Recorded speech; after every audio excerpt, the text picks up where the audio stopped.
Dear Soap Diary. Okay, so today's episode of GH was actually really pretty good. My computer wasn't working, so I had to watch it on like YouTube.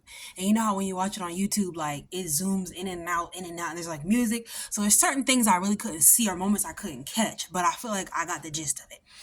So Willow and Drew's wedding or whatever went forth. She walked down the aisle and she said, she let Drew profess all his love and affection for her. And then she was just like, "Did you sleep with my mom?" It's a yes or no question. Did you sleep with my mom? And Drew was going around and around and around and around and around before he finally said, "Okay, yeah, we had an encounter." Boy, did you? They were having all type of encounters. You saw they were all on the desk, the floor. They were doing it everywhere. They was just being nasty. So Willow was like, I can't remember what Willow said. Oh yeah. Willow's like, "You've been lying to me. You've been lying to me." And I'm just like, when are you gonna mention how he threatened Portia? And he turned against Drew, and he's a whole person. Turned against Drew. Sorry, turned against Curtis. I need justice for Curtis and Portia. I know people don't really like Curtis or whatever the hell they want to call them as a couple, but I don't like them either. But I need justice for them. Okay, Black Lives Matter. So they she was like, "You've been sleeping with my mom, you ruined my life, you ruined my marriage, you was pursuing me." Like, I don't think that I feel like she should have said, like, even after I told you to stop pursuing me, you kept pursuing me, you kept coming, like, you were just after me, like like a shark with on blood, or a dog with a bone. You were just after me. And she also was like, everything you said was like wrong. Basically, you led me astray every time. And Michael was right. You did tell the kids that Michael don't want them no more. And he was like, "Oh, that was strategy." Lord, she real. And she was like, "You hurt my child. I gave everything for you. You are a liar."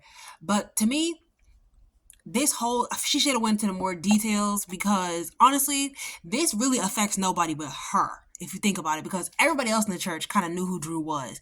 Even okay, Martin. I don't know, but what's the boy name? Oh gosh, Rick. Rick knew who he was, because he was right there when he said the stuff about, "Oh, Drew, Michael don't want the kids no more, so we're gonna have to take them because he got a new baby now. He don't care about them kids." He said, "F them kids," and he's the only one that knew that. And even he was like, "Dang, that was low down. Like, you should not have done that. That was terrible." And so he wasn't surprised that Drew was low down. Martin shouldn't be surprised that Drew's low down.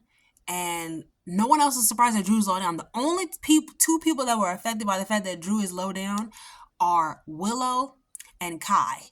Kai and Willow are the only two people that are affected by the fact that Drew's low down. And even at the end, it really didn't even matter, because Kai goes, "Oh, Drew, do you need a ride home?" And all Drew's talking about to some is, "Martin, do I have a job for you? Martin, do I have a job for you?" He is bugged out, bro. So he's learned nothing from this. He had a war of words with Nina after that had some words, and Nina got in his face, when she get that fire-breathing dragon voice, like, "Stay away from her."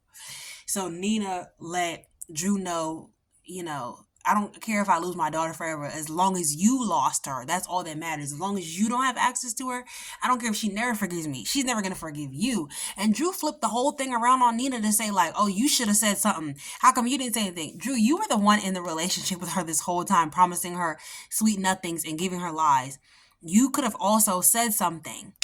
You said nothing as well. You guys are both wrong. Is throwing dirt at each other. You guys are both wrong. Drew and Nina were both wrong for what they did.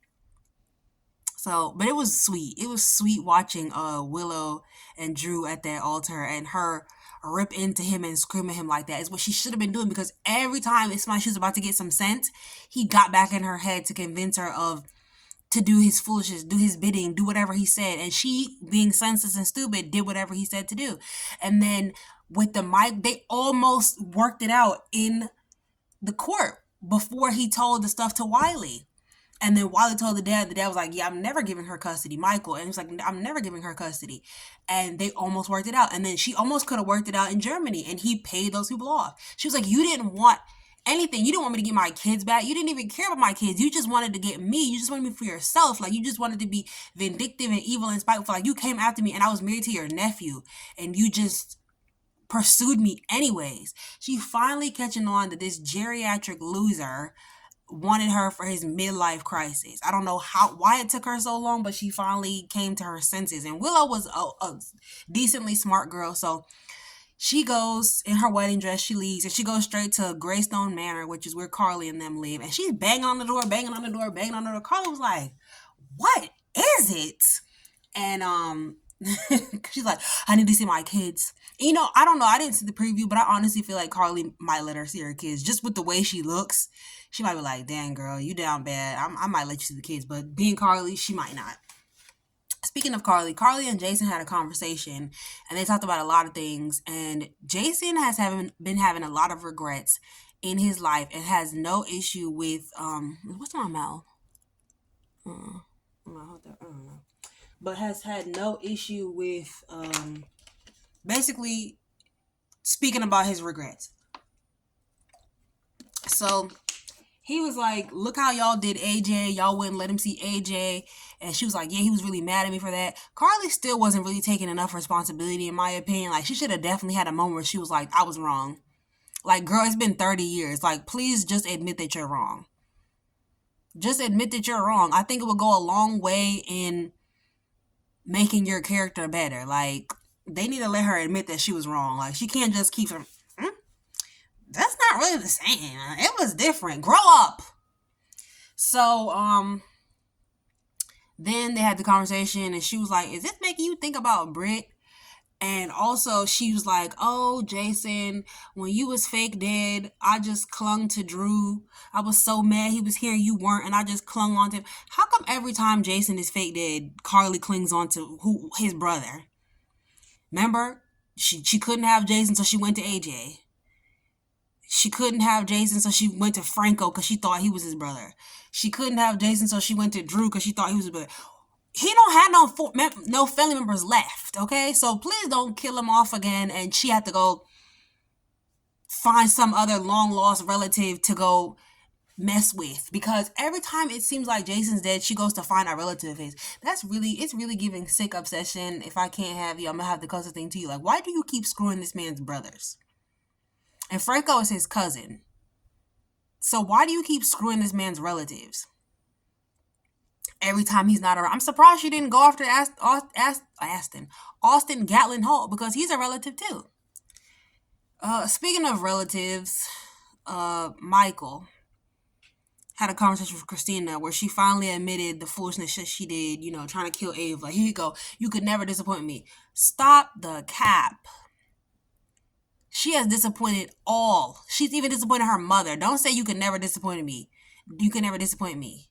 She's disappointed all. She's disappointed me, okay? And I don't even know her. She's disappointed me. She's disappointed her mother. She's disappointed you, Michael. Be honest with the girl and stop being her crutch. That's why we were sick in you two's relationship, because you always been her crutch. She's disappointed her mother, okay? And she's disappointed Ace as well. So, and she's disappointed Molly. So they had that conversation. She finally told him the truth or whatever. I don't really remember what happened. Molly and Cody had the most pointless conversation, because all it was her listening to the foolishness Christina told her, and it was really just irritating. Like, it was a very grating scene. I feel like they should have spent more time on Willow and Drew, because Molly and Cody's scene was pointless and very irritating. It's a very grating scene. The only good that came out of it was the fact that Molly got to talk about romance novels and the fact that she used to write them. So somebody found Molly's Wikipedia page and remembered her love in Maine and Maine Squeeze weird storylines that she had back in the day when she was obsessed with romance. And it seems like they're trying to get her back to her roots. Hopefully that means that she rekindles her relationship with TJ very soon, and it's a different TJ. I'm going to come out and say it. I hope I don't sound ridiculous. I'm sorry for what she did. That has nothing to do with me, but it would be nice if we get the old Molly back. Like, I know her voice is annoying, but I don't know. Kind of miss her. I mean, I'm not excusing what she did. I'm just saying I kind of miss her. We can't get her back, of course, because she just got out of jail. But I miss her. What else? Uh, did anything else happen in this episode? Oh yeah, Kai. He was such a disappointment because it's like this is supposed to show Kai that he made a mistake so he can go back to Trina and try to beg even though she's not gonna take him back. But instead, this idiot doubles down like I can take you home, I can take you home. Shut up. When will it end? Like he only had one loyal worshiper. And I guess he can't lose his magical Negro because that's why he said screw Curtis. He got another magical Negro that's gonna be there for him and take care of him. I'm trying to figure out if anything else happened in this episode. Oh, Scout was there, and Alexis took her out of there because she's like, I cannot have my grandchild listen to this BS. I don't even think Scout cares. Like, she's like, oh, they didn't get married? Okay, cool. Hopefully I can go out to the Quartermains and hang out with my brothers now because this was some BS anyway. And Wally and Amelia can go back to being my cousins and not my step siblings. Uh, Oh, and Willow and Michael found not Willow. Michael and Christina found out, and they were shocked about them sleeping together. Michael looked like he was having a change of heart, like he was feeling bad for Willow, like he was thinking maybe he could help her get custody back of the kids, which we all know is gonna happen. She's gonna get her kids back, and Kai's still gonna think the sun shines out of Drew's behind. Everybody else already knows that Drew is trash, but this is just more confirmation that Drew is trash. He'll probably lose his congressional seat. Who knows what he'll do? But he's probably gonna enact some type of revenge plot, which Kai will be a part of, and it's all very stupid. But this episode's actually good, like I said, because we finally got to see Willow get the truth, and also Drew get his comeuppance. Willow get some of her comeuppance. I still feel like she needs just a little bit more punishment. Oh, and Jason went to talk to Obrecht while she was day drinking alone at the reception. She had to tell the people there that wasn't nobody else coming. It's just gonna be me. And she was having a grand old time talking about what happened. The bride and the groom are not getting married. This is the best. So he was like, what? She's like, yeah, this is the best news ever. Ulrich always lightens mood. She gives us great comedic relief. I saw that she held Nina's hand, but I didn't see what else happened in the episode. Like as far as like what was everybody's reactions. I know Rick said, "Did you know this?" Yes, absolutely. She did know this, and you should have expected it. All of us should have expected it. But yeah, that was an intense wedding. I'm so glad that they're not getting married.